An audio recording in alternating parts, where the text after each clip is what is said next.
Hey students, I am Preeti Bahuguna and today I am going to talk about the basics of pregnancy. So when we talk about the basics of pregnancy, the first thing you should know is total duration of pregnancy.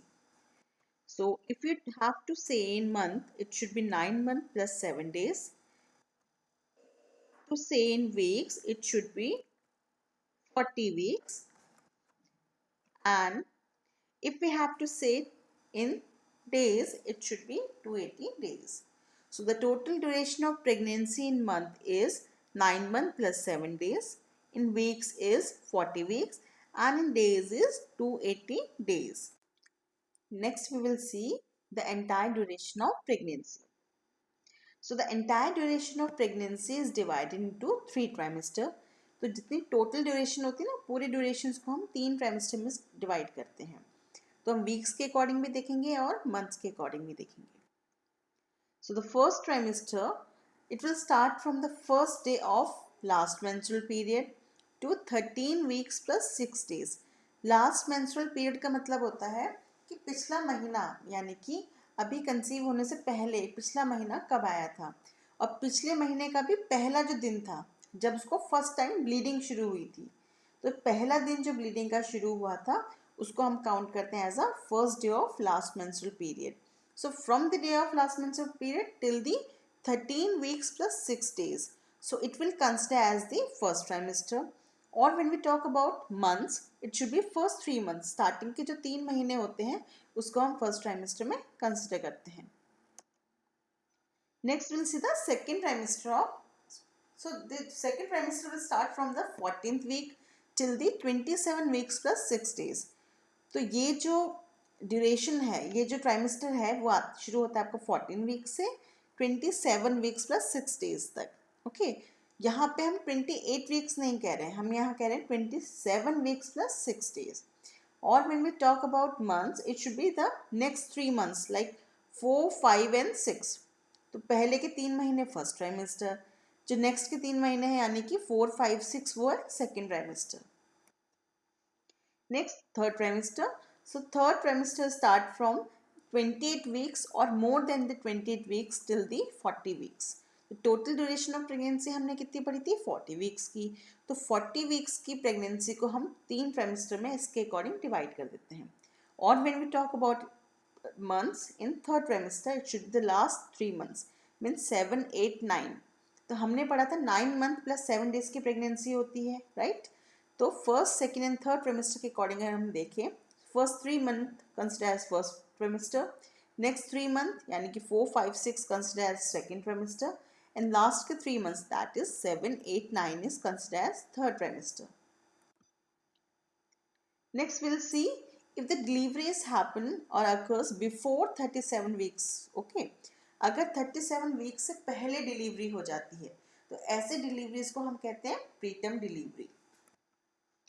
अगर delivery होती है between 37 weeks to 41 weeks plus 6 days, तो ऐसे deliveries को हम कहते हैं term delivery. और if the deliveries happen in 42 weeks or more than the 42 weeks, so that deliveries is considered as post-term delivery.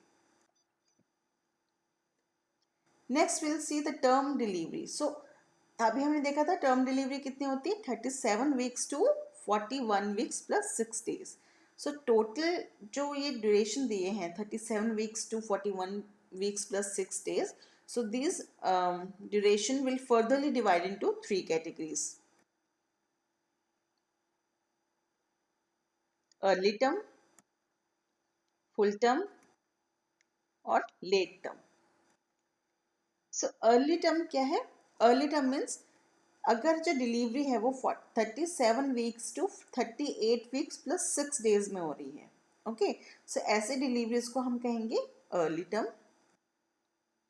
अगर डिलीवरीज हो रही है in between 39 weeks to 40 weeks plus 6 days, तो इस बीच की डिलीवरी को हम क्या कहेंगे? Full term delivery. And if the deliveries occur between 41 weeks to 41 weeks plus 6 days. Okay, तो ये जो टाइम पीरियड दिए हैं उसके अकॉर्डिंग हम डिलीवरीज, टर्म डिलीवरीज को कैटेगराइज करते हैं. 37 वीक्स से 38 weeks plus 6 days, this is early term. Then 39 weeks plus 40 weeks plus 6 days, that is full term. And 41 weeks to 41 weeks plus 6 days, that is late term delivery. Next we will see how to calculate the EDD, that is expected date of delivery. So this can be calculated by using Nicholas formulas. Okay. So what is the exactly formula? So the formula is first day of LMP plus 9 months plus 7 days. LMP as you all know last menstrual period, ठीक है, यानी कि जो conceive, जब उसको पता लगा है कि वो कंसीव हो गई है तो उससे पहले कि उसको पीरियड कब आया था, पीरियड से ब्लीडिंग, उसको मेंसेस कब हुए थे, तो उस मेंसेस की स्टार्टिंग का पहला दिन, कई फीमेल्स होंगी जो आपको क्या कहेंगी, आपको लास्ट डे ऑफ मेंसेस बताएंगी, ठीक है। जैसे फॉर एग्जांपल उसको फर्स्ट अप्रैल से शुरू हुआ था और उसको 7 अप्रैल को ख़त्म हुआ था, तो वो ये बोलेंगे कि भाई हमारी एलएमपी तो क्या है 7 अप्रैल है। 7 April is not the last menstrual period. आपको उनसे पूछना है कि मेंसेस आपका उस समय बंद हो गया था कि मेंसेस शुरू हुआ था। तो अगर वो बताती कि मेरा बंद हो गया था मेंसेस उस टाइम पे, तो आपको उनसे पूछना है कि आपको फर्स्ट डे कब आया था, आपको पहली बार ब्लीड कब हुआ था पिछले महीने, तो उस तारीख को हमको एज ए एलएमपी यहाँ लेनी है। उस एलएमपी में जो भी वो डेट बताएंगी, जो भी डेट और मंथ वो बताएंगी, उसमें 9 मंथ ऐड करने हैं और उसमें 7 डेज ऐड करनी है, यानी कि उसके मंथ वाले ब्लॉक में 9 मंथ ऐड करने हैं, उसकी डेट वाली ब्लॉक में डेज 7 ऐड करने हैं। Okay, so this is Nicholas formulas. So if the patient cycle is 28 days, अब एक फीमेल आई है हॉस्पिटल में जो कि ये कहती है कि उनकी साइकिल जो है, यानी कि हर 28 दिन के बाद उनको मेंसेस आ जाते हैं, ठीक है। तो उनकी साइकिल कितनी है 28 डेज की। तो नॉर्मली मेंसेस जो मेंस्ट्रुएशन होता है उसमें हम साइकिल कितनी कंसिडर करते हैं, 28 डेज की एवरेज साइकिल हम लोग कंसिडर करते हैं, ठीक है। तो यहाँ पे हम कैसे कैलकुलेट करेंगे ईडीडी को। सो हमें एक एग्जाम्पल लेना है। एक फीमेल है जिनकी एलएमपी या लास्ट मेंस्ट्रुअल पीरियड है वो है 10 अप्रैल 2019। तो सेम जैसे कि हमने फॉर्मूला में देखा था 10 अप्रैल जो कि एलएमपी है। ओके, अब हमारा फॉर्मूला नेक्स्ट है एलएमपी प्लस 9 मंथ। तो एलएमपी हमारे पास दिया हुआ है 10 अप्रैल, उसमें हम प्लस करेंगे 9 मंथ। ओके, अब यहाँ पे आपको एक चीज़ ध्यान में रखना है कि जो अप्रैल है, यानी कि जो हमारा मेंसेस का जो मंथ है, उसके नेक्स्ट मंथ से हमें काउंटिंग शुरू करनी है। अब हमें काउंटिंग नेक्स्ट मंथ से क्यों शुरू करनी है, क्योंकि एक फीमेल है उसको लास्ट मेंसेस हुआ था, उसने उस टाइम पे कंसीव नहीं किया, उसको लास्ट मेंसेस हुआ है 10 अप्रैल को। उसके बाद मिड ऑफ द साइकिल है ना, यानी कि 10 अप्रैल से लेके मई के बीच में उसकी मिड ऑफ द साइकिल हुई होगी, जहाँ पे फर्टिलाइजेशन हुआ है, जहाँ पे हम सपोज कर रहे हैं, मज्यूम कर रहे हैं कि वहाँ पे उस टाइम पे ओवुलेशन हुआ था और ओवुलेशन सक्सेसफुल रहा हमारा और फर्टिलाइजेशन हो गया वहाँ पे, ठीक है। तो हम ये अज्यूम कर रहे हैं, तो इसलिए हम नेक्स्ट मंथ से ही शुरू करते हैं काउंटिंग। ओके, तो यहाँ हम क्या कर रहे हैं नेक्स्ट मंथ यानी कि मई से काउंटिंग शुरू करेंगे। मई, जून, जुलाई, अगस्त, सितंबर, अक्टूबर, नवंबर, दिसंबर, जनवरी। सो जो इसमें 9 मंथ ऐड करेंगे तो कितना हो जाएगा जनवरी। सो 10 जनवरी 2020 यहाँ पे आया 9 मंथ ऐड करने के बाद। अब हमारा फॉर्मूला और क्या था, LMP plus 9 month plus 7 days. तो हम 10 जनवरी में 7 डेज ऐड करेंगे। सो कितना हुआ 17 जनवरी 2020। So this will be your EDD, that is end date of delivery. ठीक है, तो सेम हमने जैसा फॉर्मूला पढ़ा था हमने सेम यहाँ पे इम्प्लीमेंट किया। सबसे पहले हमने क्या किया, एक LMP लिया, LMP हमें ऑलरेडी पेशेंट बताएगा, देन हमने उसमें 9 मंथ ऐड किए, 9 मंथ के बाद हमने उसमें 7 डेज ऐड किए, तो जो भी हमारा बना वो क्या है 17 जनवरी 2020। So this will be your EDD for 28 days cycles women. Okay. So if the patient cycle is more than 28 days, अगर कोई ऐसी फीमेल आती है जो ये कहती है कि मुझे नॉर्मली 28 दिन के बाद मेंसेस नहीं आते हैं, मुझे आते हैं 35 दिन में या फिर 34 डेज में या फिर 38 डेज में या 30 डेज में, तो आप कैसे कैलकुलेट करेंगे EDD को। First of all, we have to take example that is similar example 10th April 2019. Okay, सो कोई फीमेल आई है जो कि कह रही है मेरी जो लास्ट मेंस्ट्रुअल पीरियड है वो हुआ है 10 अप्रैल 2019 को। अब सपोज करके चलिए, मान के चलिए कि उस फीमेल की जो साइकिल है मे बी वो क्या है 30 डेज की है, 30 दिनों की उसकी साइकिल है। सेम फॉर्मूला हम अप्लाई करेंगे। LMP जो कि 10 अप्रैल है उसमें 9 मंथ, ठीक है, 9 मंथ ऐड किए तो कितना हुआ 10 जनवरी 2020 सॉरी। नेक्स्ट हम ऐड करेंगे इसमें 10 जनवरी में प्लस 7 डेज तो कितना हुआ 17 जनवरी। जैसे हमने प्रीवियस में देखा था सेम हमारा यहाँ पे हुआ 17 जनवरी निकला। अब हमें क्या करना है, अगर साइकिल ज़्यादा दिन की है तो जितने भी दिन की साइकिल वो पेशेंट बताएगा उतने दिन की साइकिल को आप एवरेज साइकिल से माइनस कर देंगे।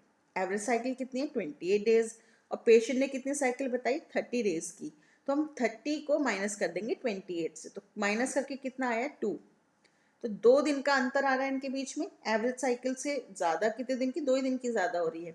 तो हमने क्या करना है, जो हमारी EDD निकलेगी हमने उसमें 2 डेज को प्लस कर देना है, और जो डेज प्लस करके डेट निकलेगी this will be the EDD for more than means for 30 days cycle. So 19th January 2020 is the EDD for 30 days cycle women. Next we'll see if the patient cycle is less than 28 days. Okay. So same example for this also. Okay. 10th April 2019 is the LMP. So if the patient cycle is 24 days. Okay. So here same we will add 9 month on LMP. So that is 10th January 2020. Again add 7 days. Okay. Then 17 January. So 17 January is the EDD for the normal. But here the cycle is 24 days. तो हमें क्या करना है, जितना मैंने बताया था कि आपने जितनी भी साइकिल वो बताएं उसको 28 डेज से माइनस कर देंगे। तो इन्होंने क्या बोला कि 24 डेज की साइकिल है उनकी, तो हमें करना है 28 को माइनस कर देना है 24 से, कितना आया 4। ओके, तो 4 को हमें मेन जो हमारे पे डेट आई होगी उससे हमें माइनस कर देना है।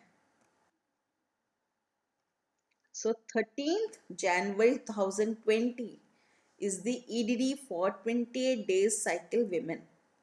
अगर किसी की 24 दिनों की साइकिल है तो यहाँ पे 17 जनवरी उनकी डेट नहीं होगी, उनकी कितनी होगी 13 जनवरी। Okay, so through this we will calculate the EDD. Next we will see obstetrical score. So obstetrical score is GPAL. GPAL means G stands for gravida, P stands for parity, A stands for abortion, and L stands for live birth. So one by one we will discuss. Gravida means कितनी बार एक female pregnant हुई है या कितनी बार एक female ने conceive किया है, तो नंबर ऑफ कंसेप्शन को हम क्या कहते हैं gravida. So number of times a female has conceived is termed as gravida. So here we are not taking the twins. Okay, so we are taking a twins in a single way. So twins are taken as single pregnancy. अगर दो बच्चे हैं, triplet है, twins हैं, triplet है, तो इनको हम क्या करेंगे सिंगल प्रेगनेंसी में ही काउंट करेंगे. Present pregnancy is counted here. Okay, तो ग्रेविडा में यानी कि नंबर ऑफ कंसेप्शन जब हम काउंट करते हैं तो हम यहाँ पे अभी की जो प्रेगनेंसी होगी उसको भी हम अभी काउंट करेंगे. Next we'll see parity. Parity means the number of pregnancy which have gone beyond the period of viability. Period of viability depend करता है कि countries to countries पे. Okay, तो जिस कंट्री की पीरियड ऑफ वाइबिलिटी जितनी होगी उसके अकॉर्डिंग हम देखेंगे कि अगर एक फीमेल ने पीरियड ऑफ वाइबिलिटी को क्रॉस कर दिया है, एक वाइबल प्रेगनेंसी गेन की है, that will count in the parity. So here in parity the thumb rule is we cannot use current pregnancy. Okay, we will not count present pregnancy on current pregnancy. So period of viability क्या होता है? Period of viability means it is a period after which a fetal is born and it is capable of independent existence. Means जितना भी time में एक foetus जो है वो कैपेबल होता है कि वो इंडिपेंडेंट एग्जिस्ट कर सकता है, उसको हम पीरियड ऑफ वाइबिलिटी कहते हैं। और पीरियड ऑफ वाइबिलिटी जो है वो भी कंट्री टू कंट्री डिफर है। मीन्स अगर यूएसए या डेवलप्ड कंट्री की बात कहें तो 20 वीक्स ऑफ gestation को वो कंसिडर करते हैं पीरियड ऑफ वाइबिलिटी में। इंडियन सिनेरियो के अकॉर्डिंग 28 वीक्स पीरियड को हम लोग क्या कहते हैं, पीरियड ऑफ वाइबिलिटी। या फिर डेवलपिंग कंट्रीज जितनी भी होंगी वहाँ पे 28 वीक्स ऑफ gestation को हम कंसिडर करते हैं period of viability. And according to the World Health Organization 24 weeks, okay, so 24 weeks is the period of viability. जितनी भी प्रेगनेंसी, जितने सर्टेन वीक्स दिए हुए हैं, ठीक है। अगर हम इंडियन सिनेरियो की बात कहें, जो भी फीमेल जिसकी भी प्रेगनेंसी होगी, अगर वो 28 वीक्स ऑफ gestation को क्रॉस कर देती है और एक वाइबल प्रेगनेंसी गेन करती है, यानी कि 28 वीक्स क्रॉस कर देती है एंड फाइनली एक फीटस को बॉर्न करती है, तो वहाँ पे क्या होगा, उसको हम काउंट करते हैं as a parity. Next we'll see some of the other terms, that is abortion. Abortion means death of the fetus before the period of viability. अब period of viability हमने इंडिया की क्या दी कि 28 वीक्स, तो जितनी भी अगर डेथ ऑफ द फीटस होती है before the period of viability, that is 28 weeks of gestation in India, so it will consider as abortion. So if the death of the fetus occurred after the period of viability, so that will consider is as IUD, that is intrauterine death. तो जो भी pregnancy या फिर foetus की जो death हो रही है वो पीरियड ऑफ वाइबिलिटी के बाद हो रही है, यानी 28 वीक्स ऑफ gestation के बाद हो रही है, तो हम उसको आईयूडी में कंसिडर करते हैं। Then still birth, that is death of the fetus during the process of delivery. Delivery होने के समय अगर किसी फीटस की डेथ हो जाती है, so we will count as in still birth.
So एक प्रैक्टिस हो जाए, तो प्रैक्टिस के लिए एक हमारे पास एक एग्जाम्पल है।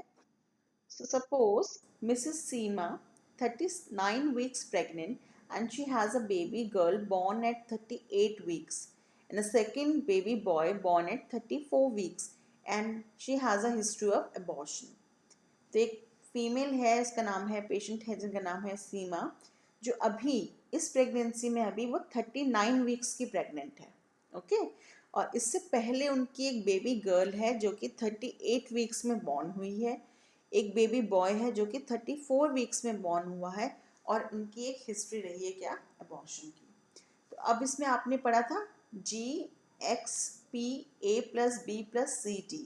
तो इस फॉर्मूले के अकॉर्डिंग जो आपकी प्रेगनेंसी है, जो नंबर ऑफ ग्रेविडा है आपका G है, नंबर ऑफ कंसेप्शन है वो कितने होंगे।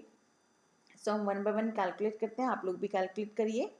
सबसे पहले अभी हम कंसिडर करें तो एक प्रेगनेंसी 39 वीक्स की है, यानी कि जो अभी करंट प्रेग्नेंट है, तो एक बेबी गर्ल है उनकी जो कि 38 वीक्स में बॉर्न हुई थी, तो 2, सेकेंड बेबी बॉय हुआ था जो कि 34 वीक्स में हुआ था, तो 3, एंड अभी एक हिस्ट्री अबॉर्शन की रह चुकी है, तो 4। सो जो उनकी ग्रेविडा होगी वो कितनी होगी, 4। अब हम आते हैं नेक्स्ट पी में।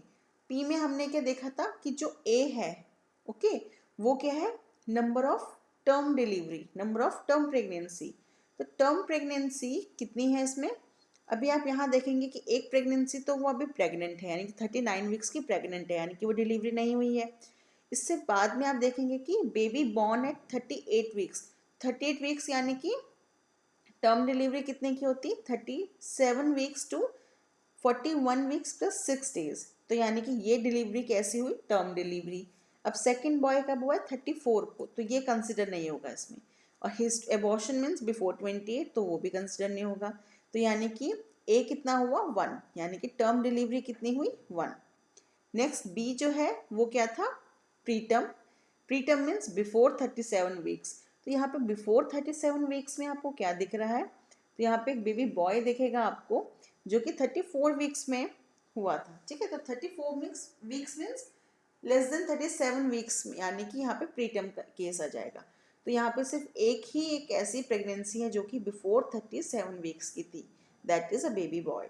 ओके, सो आपका प्रीटर्म केस कितना हुआ? 1। Next C represent abortion. तो आप यहाँ पे देखेंगे ना हिस्ट्री ऑफ एबॉर्शन, तो एक हिस्ट्री एबॉर्शन की थी, तो वो हो जाएगा 1। एंड लास्ट में क्या था? नंबर ऑफ लाइव चिल्ड्रंस, ठीक है। D represent number of live childrens. तो नंबर ऑफ लाइव चिल्ड्रंस यहाँ कितने हैं? आप देखेंगे बेबी गर्ल है जो कि बॉर्न हुई थी 38 वीक्स में, एक बेबी बॉय है जो कि बॉर्न हुआ था 34 वीक्स में। तो number of live childrens are 2। So the score will be G4 P1 plus 1 plus 1 plus 2. So through this way you can calculate the GTPAL system. Okay. Next we will see the second method, that is GPAL. ये सबसे simple method है जिसमें gravida, parity, abortion and live birth simple way में लिखना होता है, ठीक है। तो यहाँ पे आप ABCD करके नहीं देखेंगे और इजीली आपको जो भी टर्म है उसके अकॉर्डिंग जो आपका जो रिकॉग्नाइज करने का है वो मिल जाएगा। So here the G represent number of times a female has conceived. जो भी फीमेल जितनी बार प्रेग्नेंट होगी उसको हम यहाँ पे काउंट करेंगे। P represent number of pregnancy which have gone beyond the period of viability. यानी कि पीरियड ऑफ वाइबिलिटी को क्रॉस करके कितनी प्रेगनेंसी गई और कितनी प्रेगनेंसी आगे जाके वाइबल हुई। So these are parity. A is number of abortion. L means number of living children. तो abortion means कि before 28 weeks of gestation, means in Indian scenario means before the period of viability, and L means number of living children. So GPAL. So this is gravida, parity, abortion and live birth. इसके लिए भी एक practice का question कर लेते हैं। So suppose a pregnant female at the rate 33 weeks and she has a baby boy at 38 weeks 5 years back, ठीक है। तो एक प्रेग्नेंट फीमेल है जो 33 वीक्स की पीरियड की प्रेगनेंसी में राइट नाउ, एंड उसका एक बेबी बॉय हुआ था 38 वीक्स में 5 इयर्स बैक, यानी 5 साल पहले। And she has a history of abortion 3 years back, 3 साल पहले एक एबॉर्शन की हिस्ट्री भी है। तो हमने कैसे देखा था? GPAL। सो G मीन्स ग्रेविडा। तो यहाँ पे ग्रेविडा हमारी आई है 3। कैसे? पहला तो अभी वो करंट प्रेगनेंसी में थी, तो 33 वीक्स की करंट प्रेगनेंसी थी। नेक्स्ट एक बेबी बॉय था जो कि 38 वीक्स में पैदा हुआ था, यानी कि सेकेंड प्रेगनेंसी। फिर एक अबॉर्शन हुआ था, यानी कि 3। तो यहाँ पे ग्रेविडा कितनी बार वो कंसीव हुई? 3 बार ही वो कंसीव हुई। पेराइटी मतलब कितनी प्रेगनेंसी उसकी वाइबल हुई, कितनी प्रेगनेंसी उसकी 28 वीक्स को क्रॉस कर पाई, पीरियड ऑफ वाइबिलिटी को क्रॉस कर पाई। सो यहाँ पे आप देखेंगे कि मैंने आपको एक चीज़ बताई थी कि पेराइटी जो है वो उसमें हम करंट प्रेगनेंसी को काउंट नहीं करते, यानी कि 33 वीक्स की प्रेगनेंसी को हम काउंट नहीं करेंगे, ठीक है। और एक उसका हुआ abortion. Abortion means before 28 weeks, ठीक है। तो वो भी हम काउंट नहीं करेंगे क्योंकि पीरियड ऑफ वाइबिलिटी क्या कहती है कि आफ्टर 20 वीक्स। ओके, तो यहाँ पे हम पेराइटी में एबॉर्शन भी काउंट नहीं करेंगे। तो यहाँ पे काउंट क्या होगा? बेबी बॉय जो कि 38 वीक्स में हुआ था, यानी कि 1। तो पेराइटी कितनी हुई? 1। नेक्स्ट है एबॉर्शन। एबॉर्शन मीन्स कि कितनी बार उसका बिफोर पीरियड ऑफ वाइबिलिटी, यानी कि 28 वीक से पहले कितनी बार एक्सपेल आउट हुआ फिटस, ठीक है। तो वो कितना हुआ? एक एबॉर्शन की हिस्ट्री है, तो एबॉर्शन कितना हुआ? 1। एंड लाइव बर्थ मीन्स कितना बच्चा अभी अभी है, कितने बच्चे उसके। तो यहाँ पे देखेंगे अ baby boy eight 38 weeks. Okay, तो बेबी बॉय है यानी कि एक, तो यहाँ पे आ जाएगा L1। Next will C method 3, that is G, where the X represent number of times a female has conceive, यानी कि नंबर ऑफ ग्रेविडा कितनी है, नंबर ऑफ कंसीप्शन कितने हैं, कितनी बार वो कंसीव हुई है। Here the A represent the parity, that is number of pregnancy which have gone beyond the period of viability,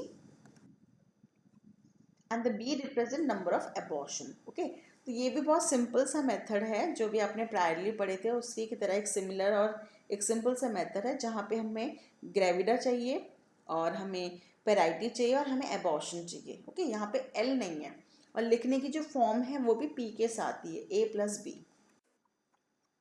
so let's take example. Suppose again Mrs. Seema, and she is 34 weeks pregnant currently. She has a baby girl born at 39 weeks and a history of abortion. Okay, so how you will calculate gravida? Gravida कितनी हुई? 34 weeks pregnant 1, 39 weeks में एक baby girl हुई थी, that is second, and abortion that is third. तो 3 इसकी क्या है? Gravida.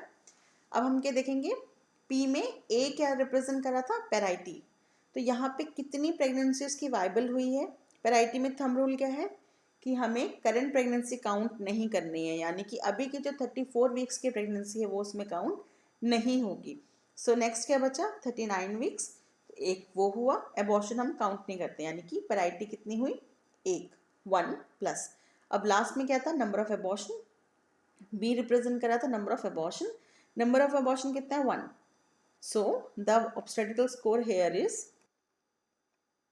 G3 P1 plus 1. So here we will see some of the terms which are related to the gravida. So the first term is nulli gravida.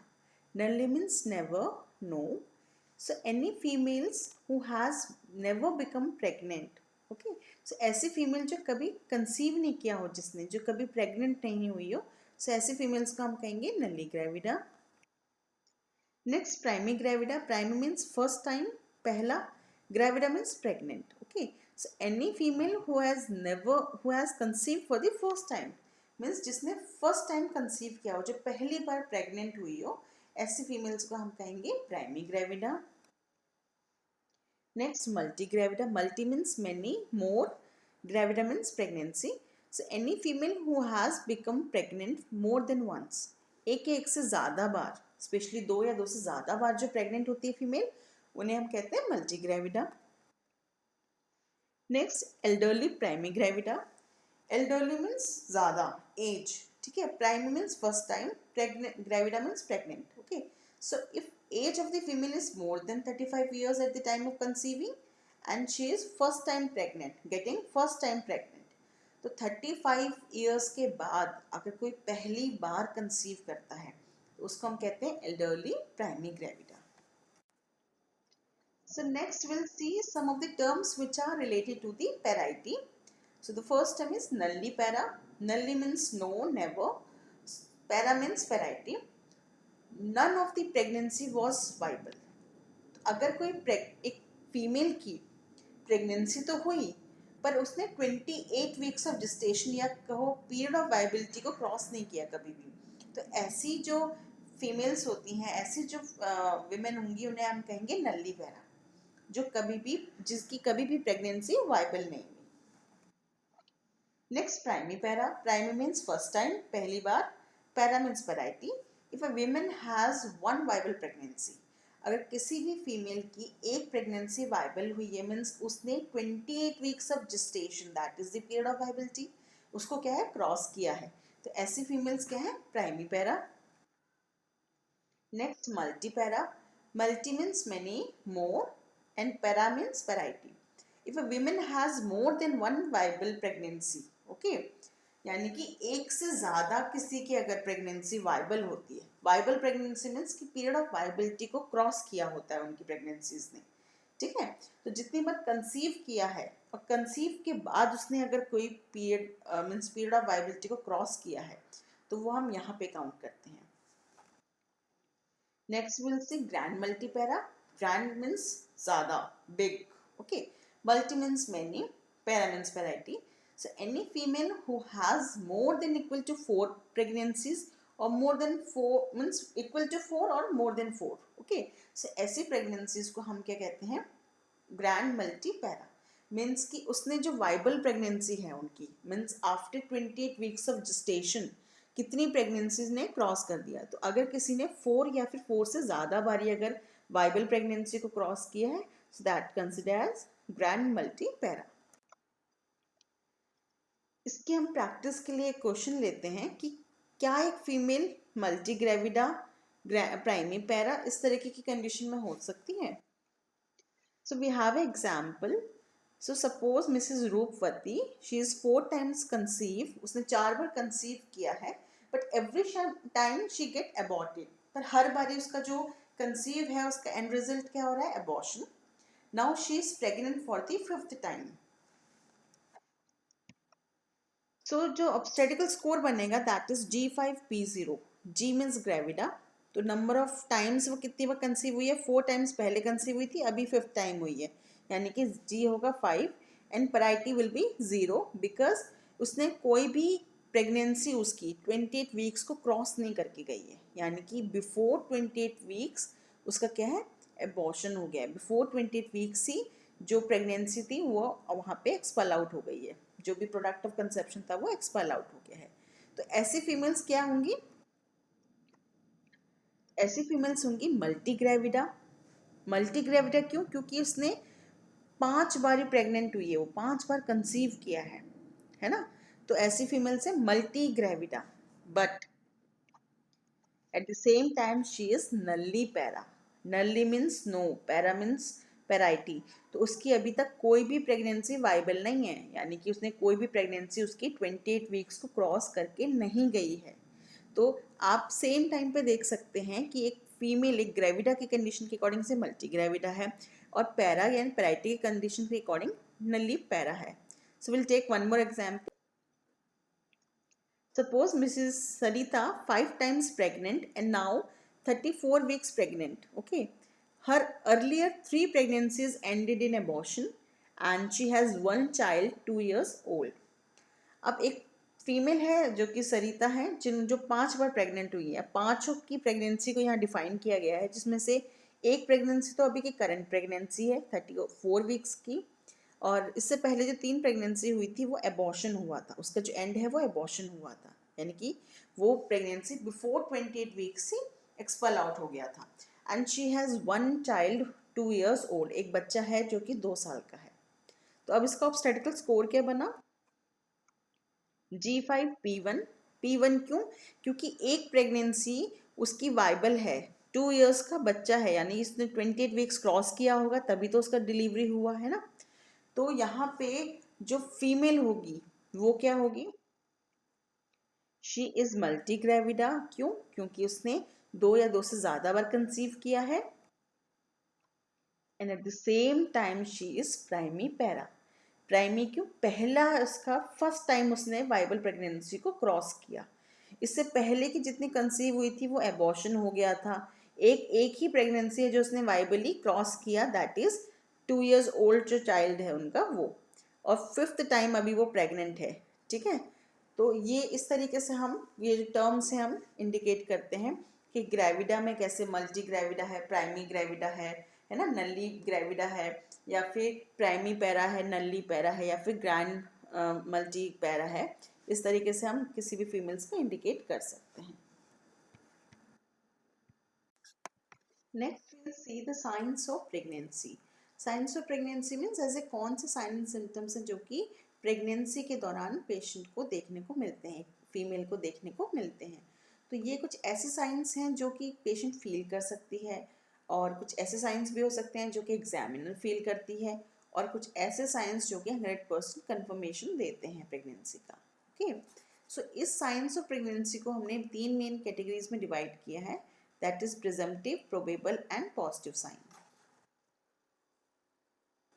Presumptive signs, probable sign and positive sign.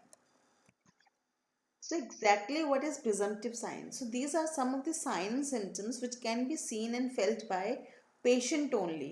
Okay ये ऐसे कुछ science होते हैं, symptoms होते हैं जो कि सिर्फ पेशेंट, जो कि जो फीमेल है, प्रेग्नेंट फीमेल है, जो प्रेगनेंसी हो गई है, कंसीव कर गई है, वही फील कर सकती है। ठीक है, तो ये प्रिज्यूम करने वाले साइंस होते हैं जो एक फीमेल फील करती है। ज़रूरी नहीं है कि ये साइन पॉजिटिव हो। ठीक है, जैसे फॉर एग्जाम्पल या मीन्स एब्सेंस ऑफ मेंस्ट्रुएशन। अब नेक्स्ट सपोज किसी को एक साइकिल हुई है और नेक्स्ट साइकिल उसकी मिस हो गई हो, तो जब डेट्स नहीं आती यानी जब पीरियड्स नहीं आता है, तो ये एक फर्स्ट साइन होता है जो एक फीमेल प्रिज्यूम करती है कि शायद वो प्रेग्नेंट हो सकती है। तो ये कि एक प्रिज्यूम किया है, इसने एक अज्यूम किया है कि हाँ वो सोच रही है कि हाँ मे बी मैं प्रेग्नेंट हो सकती हूँ। अगर रिलेशनशिप हुआ होगा तो इमेनोरिया इज फर्स्ट साइन जो शो करता है कि may be she is pregnant. Okay, next sign is morning sickness.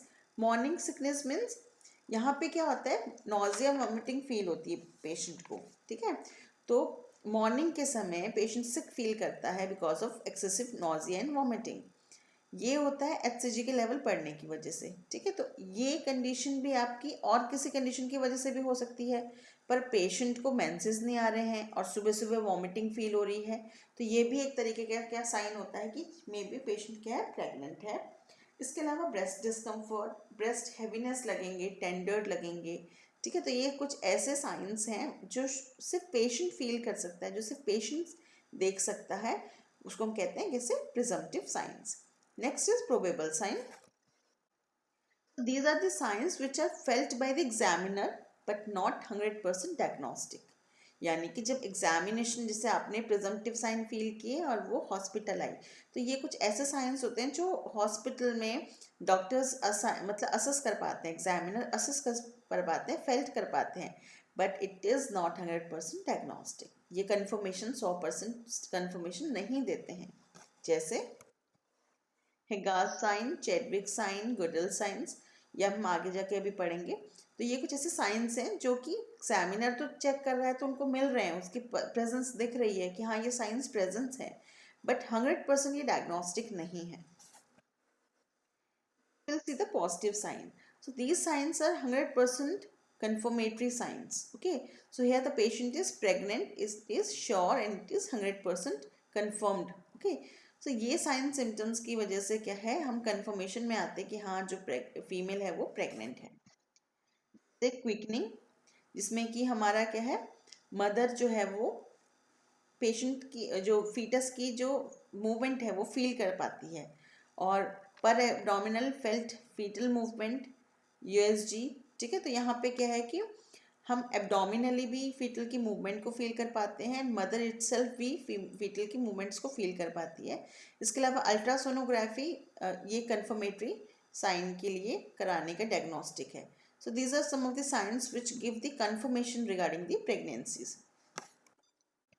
Next will see what are all the signs in the first trimester. अब जितने भी हमने साइंस पढ़े प्रेगनेंसीज के, वो हम ट्राइमेस्टर वाइज पढ़ेंगे। ओके, सो प्रेगनेंसी के फर्स्ट ट्राइमेस्टर में क्या क्या चेंजेस आपको देखने को मिलते हैं।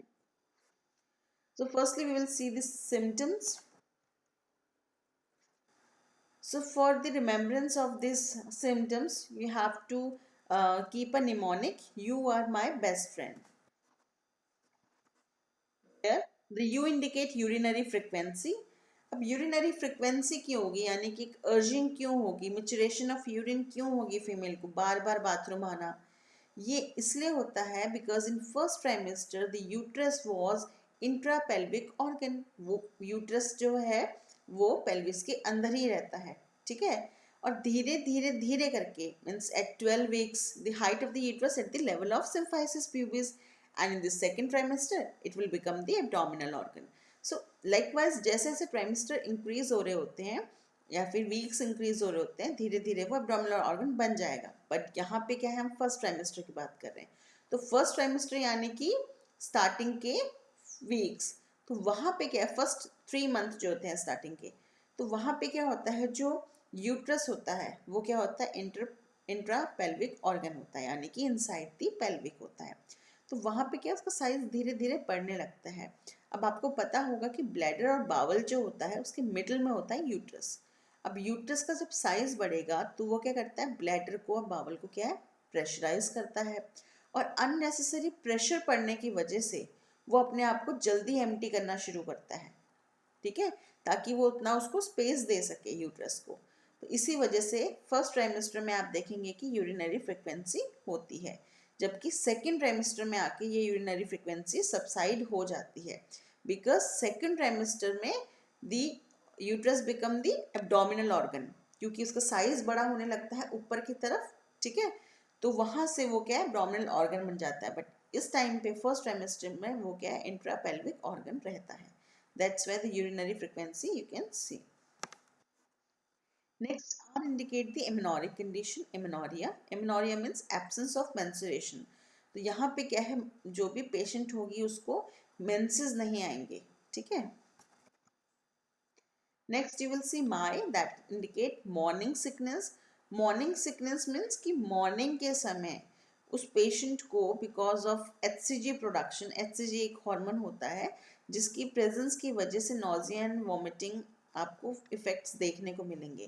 तो यहाँ प्रेगनेंसी के समय बेसिकली मॉर्निंग के टाइम पे आपको नॉजिया वॉमिटिंग देखने को मिलेंगे। जो सिकनेस मतलब ऑब्वियसली आप बॉडी में आप वॉमिट कर रहे हैं कंटिन्यूसली, तो वह एक सिकनेस को इंडिकेट करता है। तो सुबह के समय जो पेशेंट है वो ज़्यादा बीमार अपने आप को महसूस करेगी, तो दैट इज़ मॉर्निंग सिकनेस। तो ये स्टार्टिंग के टाइम पे ही होता है, बिकॉज HCG जो प्लेसेंटल डेवलपमेंट के लिए सिक्रीट होता है, तो स्टार्टिंग के टाइमिंग में उसकी प्रेजेंस ज़्यादा होती है, दैट्स वाई इस टाइमिंग में आपको ये सिम्टम्स ज़्यादा देखने को मिलेंगे। Breast means breast discomfort. Breast discomfort में क्या होता है कि जो ब्रेस्ट है वो आपको हैवीनेस मिलेगी, ब्रेस्ट टेंडर्ड मिलेंगे, ठीक है, तो धीरे धीरे उसका साइज बढ़ रहा होगा। तो ये कुछ ऐसी चीज़ें हैं जो आपको क्या करेगी, डिस्कम्फर्ट फील कराती है। तो ब्रेस्ट एनलार्जमेंट जो हो रहे होते हैं, तो these are all the things which comes under breast discomfort. Okay. Last friend means fatigue. तो आप जो फीमेल है उसको धीरे धीरे थकान महसूस होगी, बिकॉज जो बॉडी का काम करने की कैपेसिटी है, अब क्या है, एक फीटस ग्रोथ भी हो रही है, फिजियोलॉजिकल चेंजेस भी हो रहे हैं बॉडी में, तो फीमेल जो है काफ़ी थकी हुई महसूस करेगी। So fatigue. Next will see some of the signs which comes under the first trimester. So the first sign is Goodell's sign. So Goodell signs basically क्या होता है, इस साइन में आप देखेंगे जो सर्विक्स होता है वो क्या सॉफ्ट होने लग जाता है। Okay, so how we can diagnose it, we can diagnose as a non pregnant cervix feels like a tip of nose. अगर आप एक नॉन प्रेग्नेंट फीमेल की सर्विक्स को टच करेंगे तो वो टिप ऑफ नोज की तरह होगा, whereas in pregnancy cervix of the pregnant female it soften and feel like lips. Okay, तो अगर आप लिप्स को टच करते हैं ना, सिर्फ सॉफ्ट होता है, सेम लाइक हमें फील होता है। So Goodell sign is softening of cervix. Basically this sign will positive at 6 weeks. You can see the sign at 6 weeks. Next we'll see the Haggar's sign. Haggar's sign means we can do some of the manual palpations here. Okay, so whatever the product of conception, it is based on the concept that the product of conception is present in the upper part, and the second fact is that based on the lower part of the uterus, which is the isthmus, it is very soft and emptied at that time. Means the most of the portion of the product of conception is present on the upper part. So here we are going to do the manual palpations. Okay, so for this, one hand inside the vagina and the other hand behind the uterus, and fingers of both hands seems to be touching each other. So here in this case, fingers of both the hands seems to be touch each other, because lower portion of uterus is empty and soft, so easily वहाँ पे क्या है, touch हो जाएगा. So this is the concept based on the Hagar sign. You can see in this kind of signs in at 6 to 10 weeks of pregnancy. Especially at the 6 to 8 weeks of pregnancy, you can see easily. Next is Osiander sign. So Osiander sign means here you can feel, or the examiner can feel the pulsation at the lateral fornix of the vagina. it is the pulsation felt in the lateral fornix of the vagina. You can see in this sign at 8 weeks. Next is Chadwick or Jacquemus sign. So this is the bluish discoloration of the vagina or cervix during the time of pregnancy. So you can see this means this sign at 8 weeks. जितने भी sign आपने हेगास के बाद पढ़े थे ना, Goodell sign और हेगास sign 6 weeks के टाइमिंग में आपको देखने को मिलेगा. रिमेनिंग जितने भी अभी आप साइन पढ़ रहे हैं, जैसे चैडविक साइन है, ठीक है, ओसिएंडर साइन है, ये सब आपको 8 वीक्स के टाइमिंग में देखने को मिलेंगे.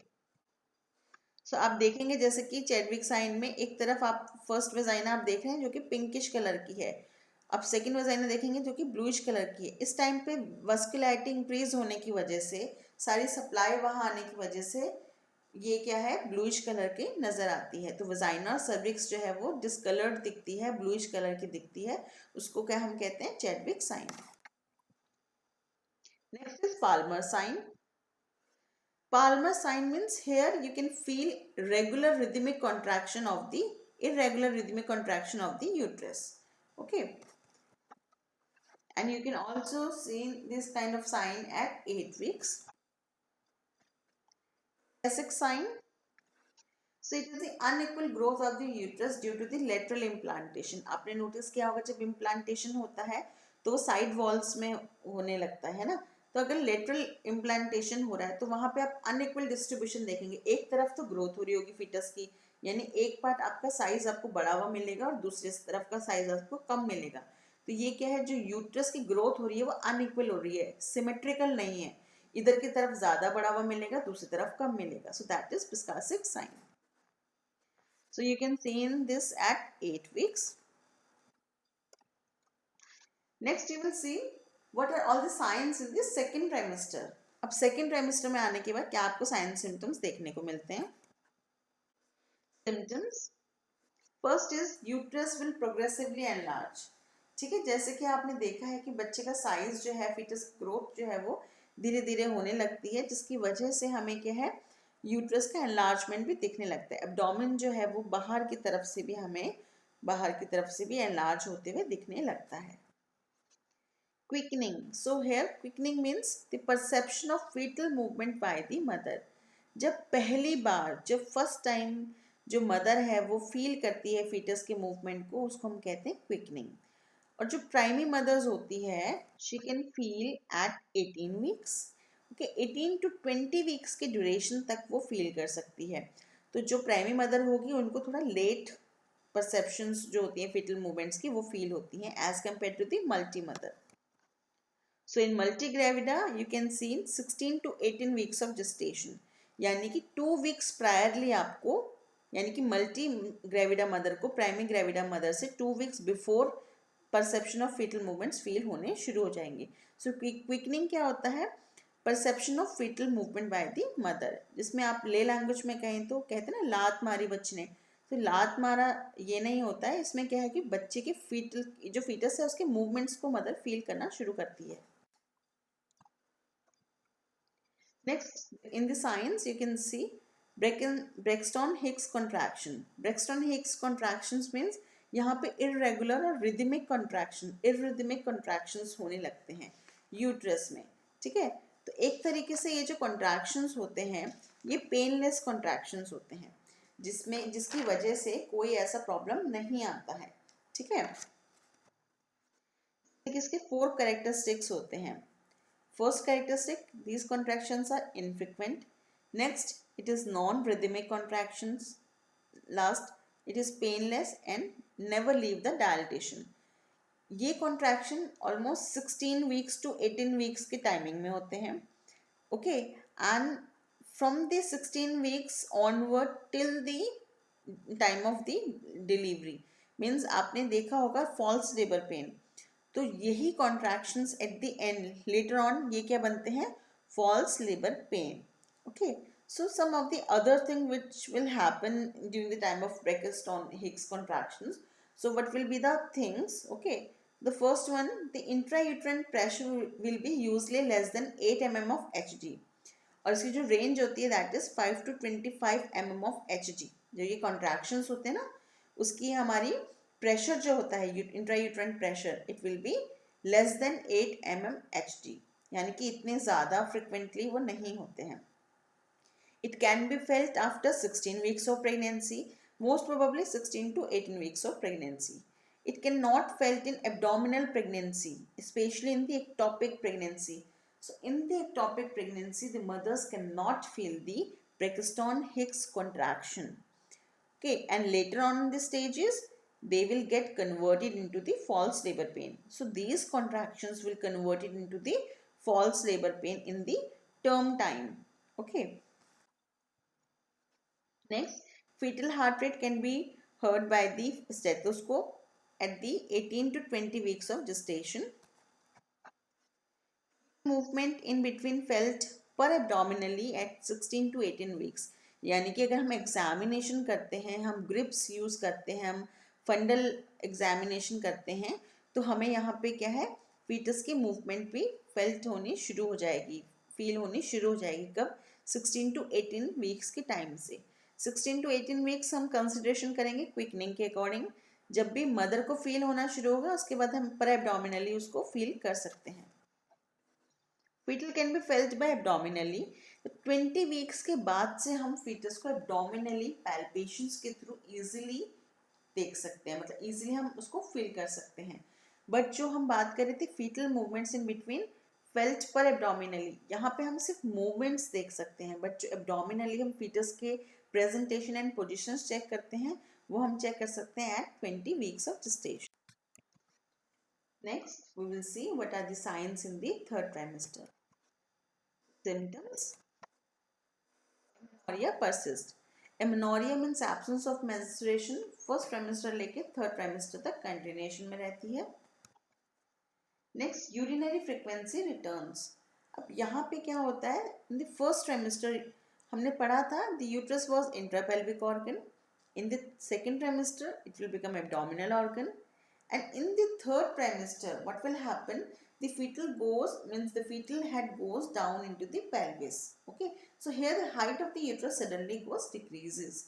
अब हमारा जो जिफॉइड प्रोसेस है वहाँ तक पहुँच जाता है फीटस, यानी कि फीटस का जो ग्रोथ है वो होता रहता है, और फीटस की जो ग्रोथ है वो जिफॉइड प्रोसेस तक आ जाती है. तो जिफॉइड प्रोसेस तक आने तक वहाँ पे होती है 36 वीक्स. ठीक है. अब यहाँ पे हमारे पास एक और साइन आप देखने को मिलेगा. तो एक साइन की वजह से यूरिनरी फ्रीक्वेंसी बढ़ जाती है. दैट साइन इज नी, और you can say the welcome sign. तो ये जो वेलकम साइन होता है, इसकी वजह से भी यूरिनरी फ्रीक्वेंसी बढ़ जाती है. So at 36 weeks of gestation the pregnant mother will have lots of respiratory discomfort, because जो फीटस का जो साइज है वो जिफॉइड प्रोसेस तक पहुंच जाता है, और वो डायफ्राम को कंप्रेस करने लगता है, जिसकी वजह से इनहेल एक्सहेल में दिक्कत आती है, डिस्कम्फर्ट होता है, और जो रेस्पिरेटरी डिस्कम्फर्ट है वो मदर को ज़्यादा रहता है. Okay, so afterward means the head of the fetal goes down and the height of the uterus decreases now. और जो 36 वीक के बाद जो 40 वीक्स होता है वो नीचे की तरफ होता है, यानी कि बैक वो होता है, यानी कि फीटस का जो हेड है अब वो वापस से पेल्विस के अंदर जाने लगा. पहले वो पेल्विस का ऑर्गन था, धीरे धीरे धीरे वो एब्डोमिनल ऑर्गन बना, साइज फीटस का बढ़ा. अब फीटस क्या है, वापस से पेल्विस के अंदर एंटर कर देता है. तो बच्चे का जो हेड है, फीटस का जो हेड है, वो फिर से इंगेज होने लगता है, और इंगेज होने की वजह से वो फिर से ब्लैडर को कंप्रेस करने लगता है, सेम जैसे कि हमने फर्स्ट ट्राइमेस्टर में पढ़ा था.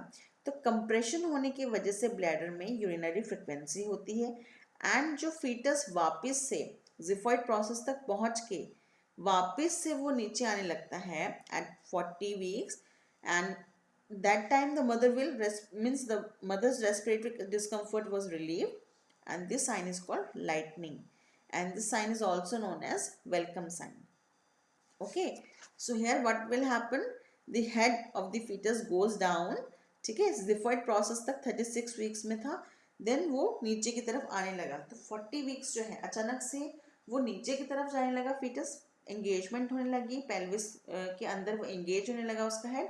तो वो क्या है, मदर को लाइटनिंग का मीनिंग है लाइट, है ना, हल्का. तो मदर जो डिस्कम्फर्ट में थी अभी तक, it will relieved after 40 weeks. Means after 40 weeks means at the time of 40 weeks, because इस टाइम पे क्या है, बच्चे का हेड नीचे की तरफ आ जाता है और जो जिफाइड प्रोसेस और डायफ्राम जो कंप्रेस हो रहा था जिसकी वजह से रेस्पिरेटरी डिस्कम्फर्ट हो रहा था, it will relieved. Okay, so this is lightning. Here you will see the signs. First one, increased pigmentation and sclera gravidarum. Increased pigmentation में आप देखेंगे कि जो एक लीनिया निग्रा करके एक साइन आप यहाँ पे नोटिस करेंगे. लीनिया निग्रा में क्या होता है, एब्डोमेन में from the umbilicus till the symphysis pubis एक लॉन्ग पिगमेंटेड लाइन आपको देखने को मिलेगी. And sclera gravidarum means stretch marks, and the gravidarum means during the time of pregnancy. So during the time of pregnancy you can see the stretch marks in the skins. Specially वो ऐसे areas में जहाँ पे skin खिंचती है, जहाँ पे कि आपकी बॉडी एनलार्ज हुई थी, specially uterus area means abdominal area, breast, hips, thighs, ये ऐसे एरियाज हैं जो कि एनलार्ज हुए थे during the time of pregnancy because of some of the physiological changes.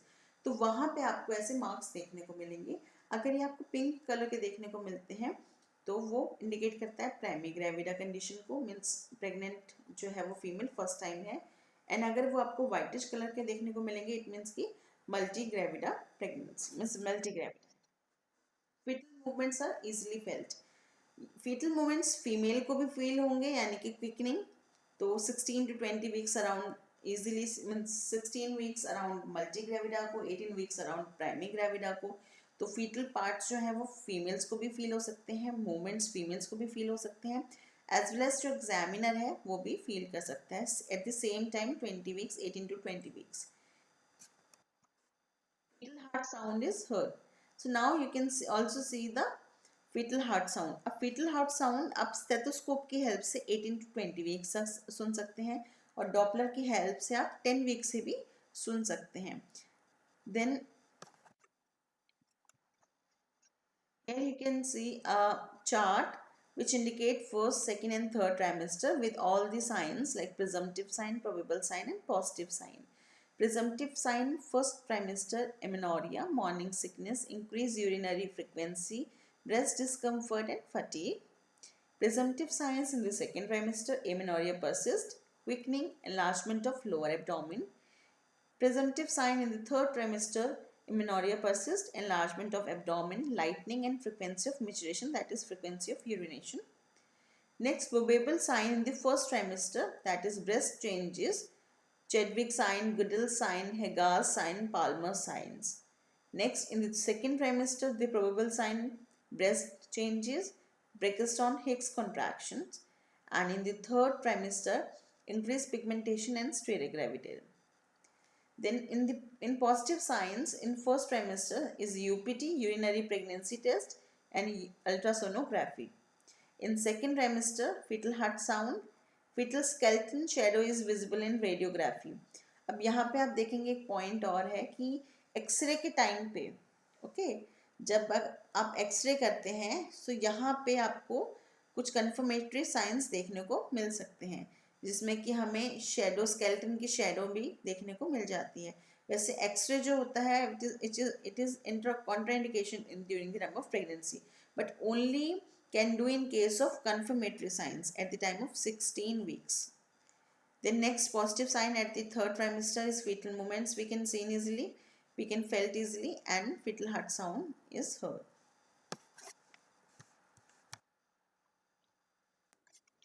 Next we will see the caloric requirement in pregnancy. तो pregnancy में कितनी कैलोरीज की रिक्वायरमेंट होती है. जितनी भी एक non pregnant female calories intake करती हैं उसमें से 350 प्लस कैलोरीज किलो कैलोरीज हमें पर डे फीमेल को देना पड़ता है in pregnancy time. Okay so when we talk about the first trimester so there is no need for the extra calorie requirement. Okay यहाँ हमें इतनी ज़्यादा कैलोरीज देने की रिक्वायरमेंट नहीं होती है. जितनी आपकी नॉन प्रेग्नेंट फीमेल में डाइट थी जितनी कैलोरीज आप इनटेक करते थे सिमिलरली वैसी कैलोरीज आप इनटेक यहाँ करते हैं. सेकेंड ट्राइमेस्टर में आके हमें plus 350 kilo calories per day देनी होती है. थर्ड ट्राइमेस्टर में plus 450 kilo calories and same हमारा परपेरियम पीरियड यानी कि पोस्टनेटल पीरियड में भी हम उनको 450 कैलोरीज के इनटेक वहाँ पे हम देते हैं. ये इनटेक एक्स्ट्रा इनटेक है. ओके जैसे कि एक मॉडरेट नॉन फीमेल प्रेग्नेंट जो होती है वो इनटेक करती है 2200 किलो कैलोरीज पर डे। सो 2200 किलो कैलोरीज पर डे के साथ plus 350 kilo calories per day हमें इनटेक करवाना है एक प्रेग्नेंट फीमेल को। सो अगर वो प्रेगनेंसी में है और हम बात कर रहे हैं कि हम plus 350 kilo calories per day हमें देना होता है एक फीमेल को, तो 2200 किलो कैलोरीज में हम प्लस करेंगे 350 kilo calories, so it will become 2550 kilo calories per day एक फीमेल को, एक प्रेग्नेंट फीमेल को इनटेक करना पड़ता है।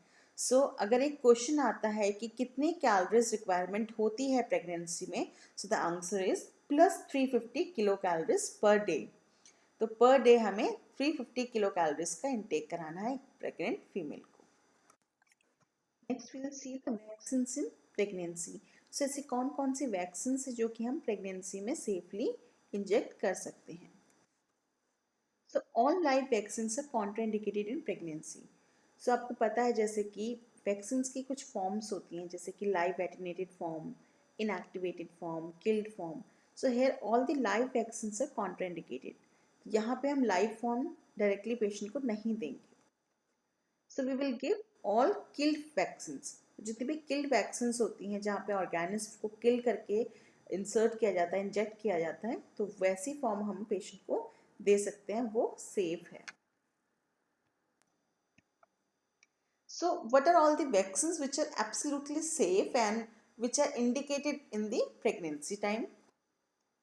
So these are: H means hepatitis A and B, I means influenza, T means tetanus toxoid, R means rabies. So these are all the vaccines which are absolutely safe for the pregnant female. Next we'll see what are all the vaccines which are absolutely contraindicated during pregnancy. So these vaccines are MMR, that is measles, mumps and rubella, smallpox, chickenpox, BCG and herpes zoster. So these are all the vaccines which are really contraindicated during pregnancy. We should not give these vaccines to the mother. Thank you for watching. Please like my channel, subscribe it and press the bell icon. And please, if you have any suggestions regarding my topic, please put it on the chat box. Thank you.